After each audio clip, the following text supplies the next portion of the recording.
Right. Don't be in a hurry.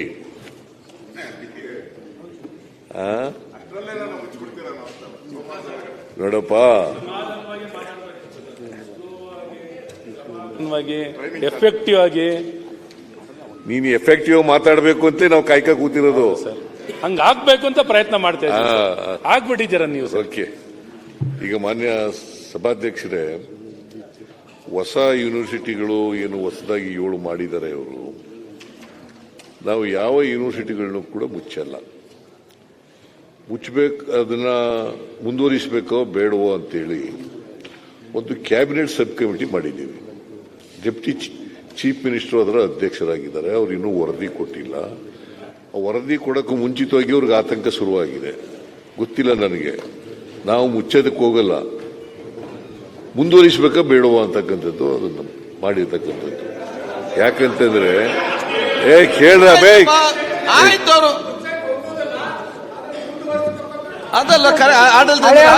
ಸಾಧಕ ಬಾಧಕ ಚರ್ಚೆ ಅವರು ಇನ್ನೂ ಕ್ಯಾಬಿನೆಟ್ ಸಬ್ ಕಮಿಟಿಯವರು ರಿಪೋರ್ಟ್ ಕೊಟ್ಟಿಲ್ಲ. ಇದು ಕ್ಯಾಬಿನೆಟ್ ನಲ್ಲಿ ಚರ್ಚೆ ಆಗಿಲ್ಲ. ಇದು ಪ್ರಿಮೇಚ್ಯೂರ್ ಅಂತ ಅನ್ಸುತ್ತೆ ನನಗೆ.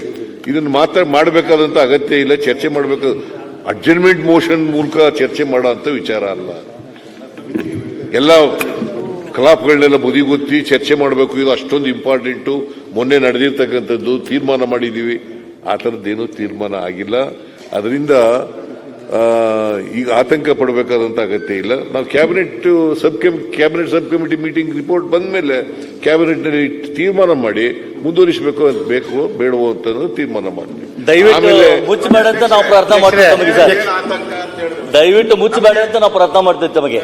ನಮಗೆ ಏನ್ ಆತಂಕ ಅಂದ್ರೆ, ಮುಖ್ಯಮಂತ್ರಿಗಳು ಹೇಳ್ತಾ ಇರೋದು ಬೇರೆ, ಉಪಮುಖ್ಯಮಂತ್ರಿಗಳು ಹೇಳ್ತಾ ಇರೋದು ಬೇರೆ. ಏನಂತ ಹೇಳ್ತಾ ಇದ್ದಾರೆ? ಉನ್ನತ ಶಿಕ್ಷಣ ಸಚಿವರು ಬೇರೆ. 3 ಜನನು ಡಿಫರೆಂಟ್. ಇಲ್ಲ ಇಲ್ಲ ಇಲ್ಲ, ಎಲ್ಲ ಒಂದೇ ಹೇಳ್ತಾ ಇರೋದು. ಒಂದೇ ನಿಮಿಷ ಸರ್, ಒಂದೇ ನಿಮಿಷ.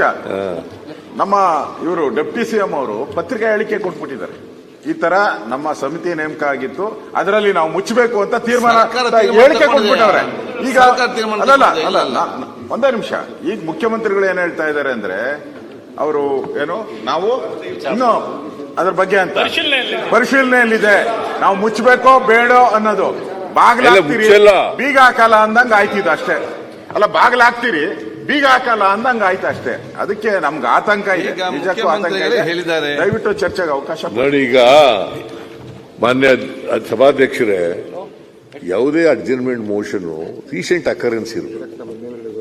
ಇದು ರೀಸೆಂಟ್ ಅಕರೆನ್ಸ್ ಇಲ್ವೇ ಇಲ್ಲ. ಮತ್ತೆ ಏನು ರೀಸೆಂಟ್ ಅಕರೆನ್ಸ್ ರೀ? ರೀಸೆಂಟ್ ಅಕರೆನ್ಸೇ ಇಲ್ಲ. ಇನ್ನು ಕ್ಯಾಬಿನೆಟ್ ಸಬ್ ಕಮಿಟಿ ಮೀಟಿಂಗ್ ಇಲ್ಲ. ಅವ್ರ ರಿಪೋರ್ಟ್ ಬಂದ ಮೇಲೆ ಪರಿಶೀಲನೆ ಮಾಡಿ ಕ್ಯಾಬಿನೆಟ್ ನಲ್ಲಿ ಈ ಹೊಸ ಯೂನಿವರ್ಸಿಟಿಗಳು ಏನ್ ಮಾಡಿದ್ದಾರೆ.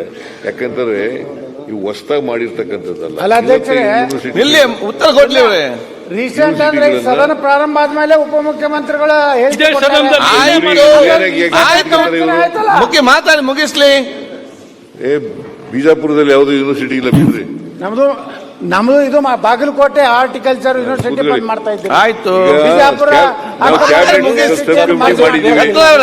ಕ್ಯಾಬಿನೆಟ್ ಸಬ್ ಕಮಿಟಿ ಮಾಡಿದೀವಿ. ಅವರೆಲ್ಲರೂ ಸಾಧಕ ಬಾಧಕಗಳನ್ನು ಪರಿಶೀಲನೆ ಮಾಡಿ ರಿಪೋರ್ಟ್ ಕೊಡ್ತಾರೆ. ಆ ರಿಪೋರ್ಟ್ ಕೊಟ್ಟ ಮೇಲೆ ನಾವು ಕ್ಯಾಬಿನೆಟ್ ನಲ್ಲಿ ಇಟ್ಟು ಅದನ್ನ ಪರಿಶೀಲನೆ ಮಾಡ್ತೀವಿ. ಪರಿಶೀಲನೆ ಮಾಡಿ ಆಮೇಲೆ ಮುಂದುವರಿಸಬೇಕೋ ಬೇಡವೋ ಅಂತಕ್ಕಂಥ ತೀರ್ಮಾನ ಮಾಡ್ತೀವಿ. ಓಕೆ. ತಾಜಾ ಸುದ್ದಿಗಳಿಗಾಗಿ ಶೇರ್ ಮಾಡಿ, ಸಬ್ಸ್ಕ್ರೈಬ್ ಮಾಡಿ, ಫಾಲೋ ಮಾಡಿ. AIN news Kannada. ವರದಿ ನಮ್ಮದು, ನಿರ್ಧಾರ ನಿಮ್ಮದು.